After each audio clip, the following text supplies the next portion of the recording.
एक गांव में गोपाल नाम का एक किसान रहा करता था। उसके पास जो जमीन थी वो उसमें अलग अलग फसल उगाया करता था। उसके पास एक बैल थी जिससे वो खेत में हल चलाता था और बैलगाड़ी में कभी कभी बांध देता था। बैल सारा दिन काम करके थक जाता था।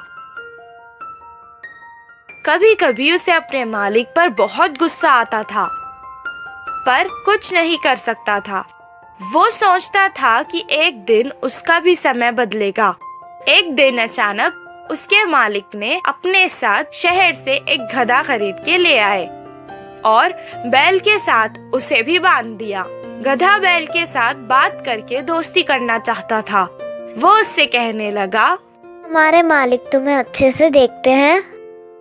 गधे की बात सुनकर बैल दुखी हो गया और अपना सारा हाल सुनाने लगा। ये सुनकर गधे ने कहा, अगर तुम्हें काम से बचना है तो मैं एक उपाय देता हूँ। इसी बात का वो इंतजार कर रहा था कि कोई उसे काम से बचने का उपाय दे।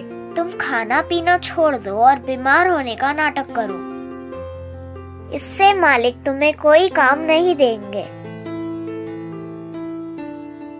गधे की सलाह सुनकर अगले दिन से वो बैल वैसे ही करने लगा। ना खा रहा था, ना पी रहा था, ना ही खड़ सकने का नाटक कर रहा था। उसे बीमार देखकर किसान उसे छोड़कर अकेला ही खेत चला गया। वो वैसे ही सारा दिन तक बीमार होने का नाटक कर रहा था। 8 दिन बाद किसान ने उस तंदुरुस्त गधे को बैल की जगह अपने साथ खेत ले गया। जो काम वो बैल से करवाता था वो अब गधे से करवाने लगा। सारा दिन मेहनत करने के बाद गधा रात को थक जाता था। बैल को आराम करते देख के वो कहने लगा, अయ్यो, मैंने उसकी मदद करके अपना ही नुकसान कर लिया। बचने के लिए कुछ उपाय सोचना पड़ेगा। सारी रात वो यही सोचता रहा। सुबह जब वो बैल के पास गया तो उससे कहने लगा कि तुम्हें देखकर मुझे बहुत अफसोस हो रहा है। तुमसे आजकल कुछ काम नहीं होने के कारण तुम हमारे मालिक पर बोझ बनते जा रहे हो। मैंने कल मालिक को बात करते सुना था कि वो तुम्हें अब पशुशाला बेच रहे हैं।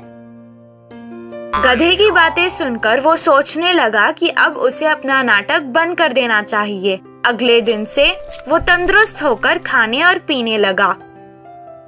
उसे तंदुरुस्त देखकर किसान उसे अपने साथ खेत ले गया। अब वो उससे ही सारे काम करवाने लगा। इससे गधे को आराम हो गया। इस कहानी से हमें ये शिक्षा मिलती है कि कभी कभी किसी को सलाह देने से भी हमें परेशानी हो सकती है।